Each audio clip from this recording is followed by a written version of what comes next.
E aí pessoal, tudo bem? Aqui é o Rony, professor de Física. Neste vídeo, vamos resolver um exercício relacionado ao estudo da viscosidade e da tensão de cisalhamento em um fluido newtoniano. Observe o quadro enquanto eu faço a leitura do enunciado. O cilindro delgado externo de massa M2 e raio R de um pequeno viscosímetro portátil de cilindros concêntricos é acionado pela queda de uma massa M1 ligado a uma corda. O cilindro interno é estacionário. A folga entre os cilindros é azinho. Desprezando o atrito do mancal externo, a resistência do ar e a massa do líquido no viscosímetro, obtém uma expressão algébrica para o torque devido ao cisalhamento viscoso que atua no cilindro, à velocidade angular ômega. Na sequência, deduza e resolva uma equação diferencial para a velocidade angular ômega do cilindro externo como função do tempo. E, enfim, obtenha uma expressão para a velocidade angular máxima do cilindro. Para resolver o exercício, vamos começar equacionando a tensão de cisalhamento no fluido newtoniano de viscosidade absoluta μ.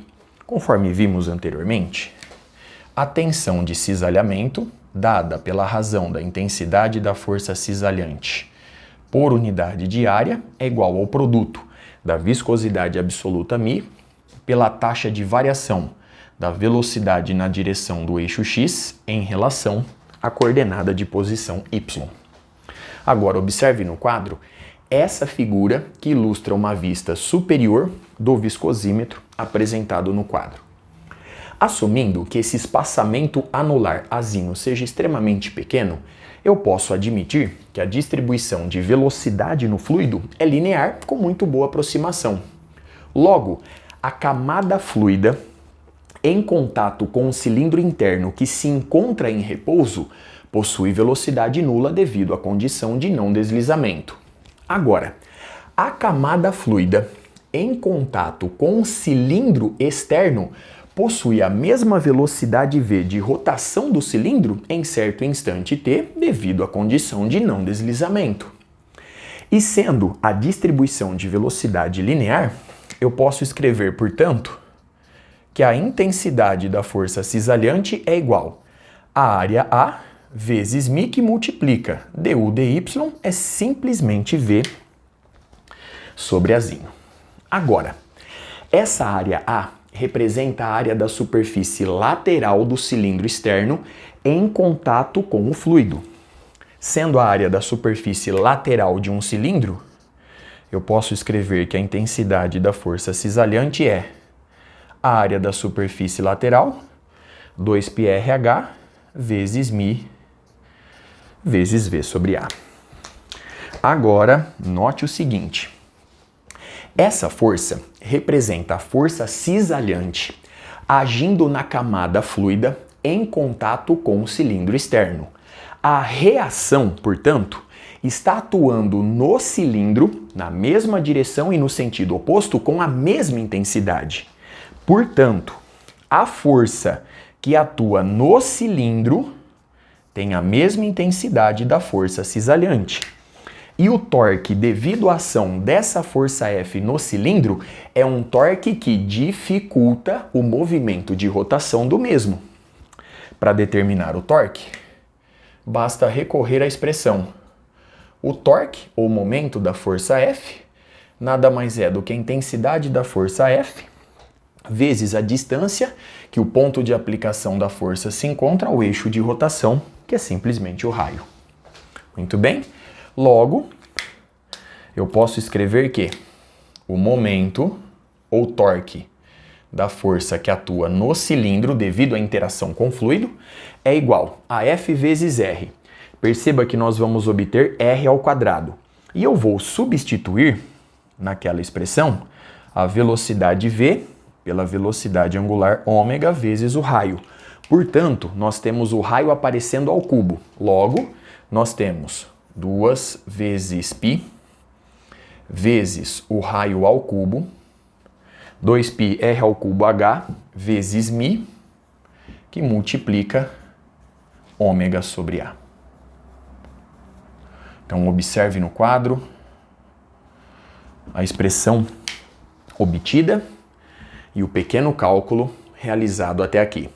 Vamos verificar se eu não esqueci de nenhum termo. Então nós temos 2π, vamos na sequência, 2π RH mi V sobre A. Então 2π, o R, o H, mi V sobre A.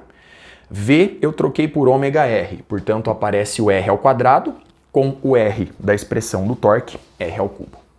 Bom, vamos agora em busca da equação diferencial para a velocidade angular ômega. Na sequência, nós vamos resolver essa equação diferencial para obter uma expressão de ômega em função do tempo t e, enfim, determinar a velocidade angular máxima que o cilindro externo pode adquirir. Para fazer isso, vamos começar observando o seguinte. Observe agora o bloco de massa M1 que cai promovendo a rotação do cilindro externo. Nele, nós temos a ação da força-peso na vertical e para baixo e a força de tração agindo na corda na vertical e para cima. Força de tração aplicada no bloco devido à ação da corda. Como a corda é ideal, de massa desprezível e inextensível, a força de tração ela passa a agir, ela é comunicada ao cilindro externo, promovendo a sua rotação conforme eu ilustro no quadro. Portanto, no cilindro nós temos dois torques. O torque devido à ação da força de tração, que favorece a rotação, e o torque devido à ação da força F, que se opõe à rotação. Portanto, eu posso escrever que o momento resultante, ou momento total, dado pelo momento da força F, dado pelo momento da força de tração, menos o momento da força F, ou seja, o momento resultante, é igual ao momento de inércia do cilindro externo vezes a aceleração angular alfa. O momento da força de tração é dado pela intensidade da força de tração vezes a distância do ponto de aplicação dessa força ao eixo, que é o raio R, menos o momento da força F, que é 2π R ao cubo H vezes mi vezes ômega sobre A. E isso é igual ao momento de inércia do cilindro externo, que é justamente a sua massa m2, vezes o raio ao quadrado, vezes a aceleração angular, que é dada pela taxa de variação da velocidade angular com o tempo t. Muito bem, observe a expressão obtida, a análise realizada até aqui. Agora, eu posso ainda obter uma expressão para a força de tração analisando o movimento do bloco de massa M1. Portanto, observe agora o seguinte cálculo. Analisando o bloco de massa M1, nós temos o seguinte. A força resultante nele é dada pela intensidade da força-peso P1 menos a intensidade da força de tração. E isso é igual à massa do bloco vezes a aceleração adquirida. Lembre-se que o bloco de massa de M1 cai promovendo a rotação do cilindro externo. Sendo assim, nós vamos obter que M1 vezes G menos a intensidade da força de tração é igual a M1 vezes a aceleração do bloco na vertical e para baixo. Essa aceleração é comunicada ao cilindro externo, pois não há movimento relativo aqui. Consequentemente, eu posso substituir essa aceleração na direção tangencial pela aceleração angular alfa vezes o raio. Logo, a intensidade da força de tração é igual a massa M1 vezes o módulo da aceleração da gravidade local, menos M1 vezes R vezes alfa, que é simplesmente a taxa de variação da velocidade angular ômega em relação ao tempo t. Agora, eu vou levar essa igualdade na expressão acima para obter, enfim, a equação diferencial. Então vamos lá. R vai multiplicar a tração. Logo, nós vamos obter M1 vezes G vezes R menos M1 vezes R elevado ao quadrado de ômega dt, portanto nós temos t vezes r menos. Então agora, 2π r ao cubo h mi, então 2π r ao cubo Hzinho mi, tudo isso sobre Azinho vezes ômega, e isso é igual a M2 R elevado ao quadrado de ômega dt. Observe no quadro a expressão obtida, o cálculo realizado. Perceba que a equação diferencial já apareceu. Vamos organizá-la a partir dessa igualdade. Colocando agora d ômega dt em evidência. Então nós temos a seguinte equação diferencial. Ó, esse termo vai para o lado direito somando, então m1 r quadrado mais m2 r quadrado. Esse é o termo que acompanha a taxa de variação de ômega dt. Vou jogar esse termo para lá, mais. Então nós temos 2π r ao cubo h mi sobre o azinho vezes ômega, muito bem, e isso é igual a m1 vezes g vezes r. Observe no quadro a equação diferencial obtida e o pequeno cálculo realizado até aqui. Vamos agora em busca de ômega em função do tempo t.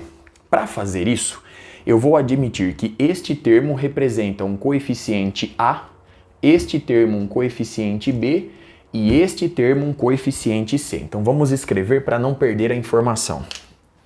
Então eu vou definir que, vamos lá, o a é dado por m1 r quadrado mais m2 r quadrado. Muito bem. B é 2π r ao cubo h mi sobre azinho e C, por definição aqui, m1 vezes g vezes r. Portanto, a nossa equação diferencial fica da seguinte forma.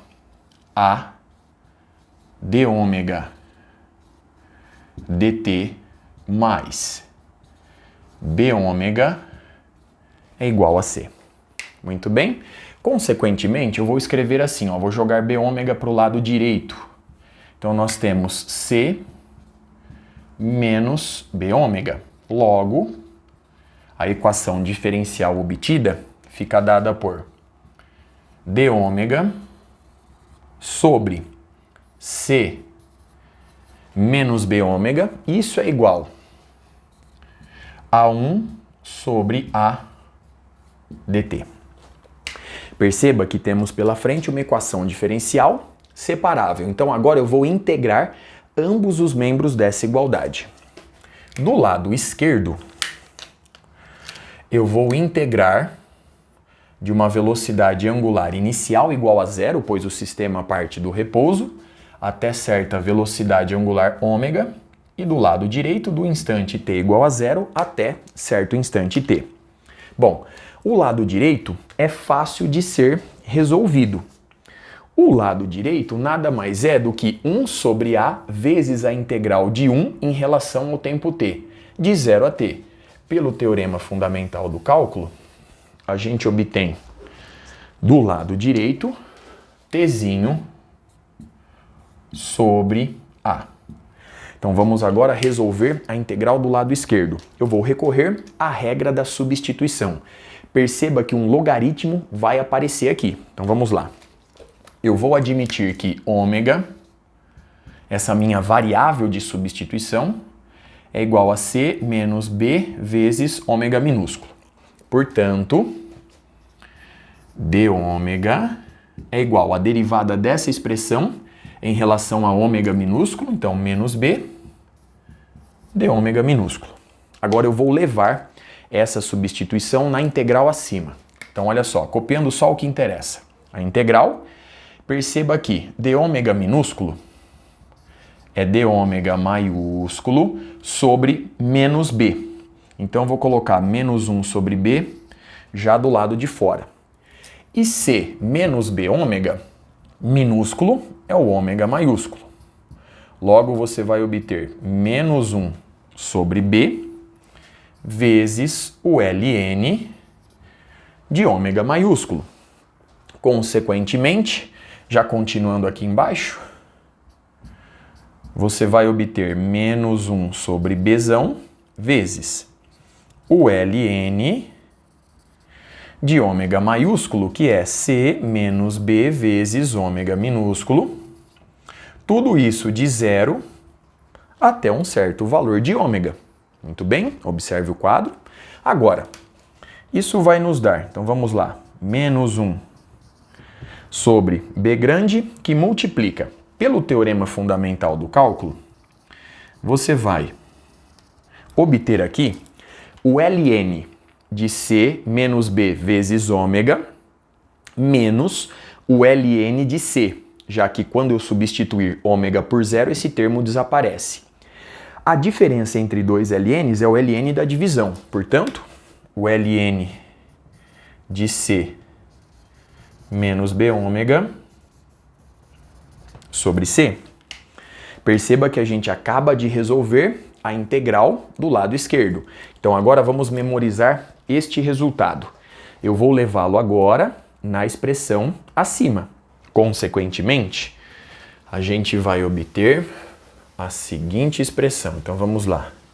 Ficando apenas com o termo que interessa.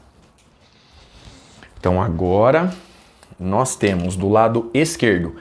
Bom, este termo é igual a T sobre A. Logo, eu vou jogar o sinal negativo para o lado direito e já vou passar B multiplicando. Então nós temos o ln de C menos B vezes ômega sobre C, e isso é igual a menos, o B vai multiplicando, menos B sobre A grande vezes T. Muito bem? Agora, a partir dessa igualdade, eu vou escrever que, então vamos lá, nós temos o seguinte, C menos B ômega sobre C é igual a exponencial de menos B vezes T sobre A. Agora, basta apenas isolar a velocidade angular ômega. Sendo assim, a gente obtém do lado esquerdo, perceba, C sobre C, 1. Portanto, 1 menos B ômega sobre C. Então, 1 menos B vezes ômega, 1 menos B vezes ômega sobre C. Logo, B ômega sobre C é igual a 1 menos a exponencial de menos B vezes T sobre A. Enfim, vemos que a velocidade angular ômega em função do tempo t é dada pela razão, observe o quadro, C sobre B, que multiplica 1 menos a exponencial de menos B vezes T sobre A. Agora, vamos recuperar A, B e C na expressão de ômega. Portanto, ômega em função do tempo t fica dado por. Então, nós temos C sobre B.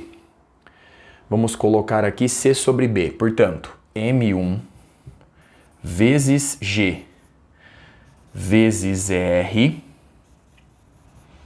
Eu vou dividir por B. Perceba que eu vou dividir por uma fração. Portanto, basta multiplicar pelo inverso. Azinho sobe e no denominador a gente obtém 2 vezes π vezes R ao cubo vezes H vezes μ.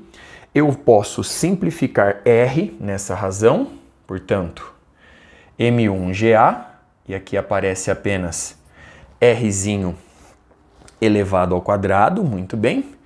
Tudo isso multiplicando 1 menos. Então agora nós temos a exponencial de menos B vezes T sobre A. Então vamos lá. B menos, então 2 vezes π r ao cubo h mi, 2π r ao cubo h mi, tudo isso multiplicando t, certo? Embaixo aparece o azinho vezes o a grande. Então nós temos no denominador azinho que multiplica m1 r ao quadrado mais m2 r elevado ao quadrado. Muito bem? Eu vou melhorar um pouquinho aqui o numerador para a expressão ficar um pouquinho mais bonitinha. Então, 2 vezes π vezes r ao cubo vezes h vezes mi, e aqui aparece o tempo t. Muito bem? Observe que essa expressão representa como a velocidade angular ômega do cilindro externo em rotação varia com o passar do tempo t. Agora, vamos em busca da velocidade angular máxima. Para obter a velocidade angular máxima, basta admitir que o tempo t é suficientemente grande para que isso aconteça. Portanto, t tende ao infinito. Se t tende ao infinito, essa exponencial vai para zero e, portanto, a velocidade angular máxima se resume a essa expressão. Então, arrumando aqui um espacinho no quadro, nós vamos encontrar que a velocidade angular máxima,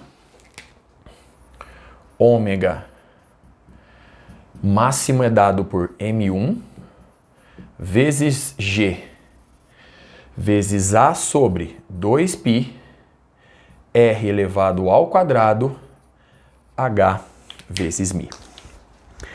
Enfim, observe no quadro as expressões obtidas, todos os cálculos realizados. Com isso, eu encerro este vídeo. Até a próxima.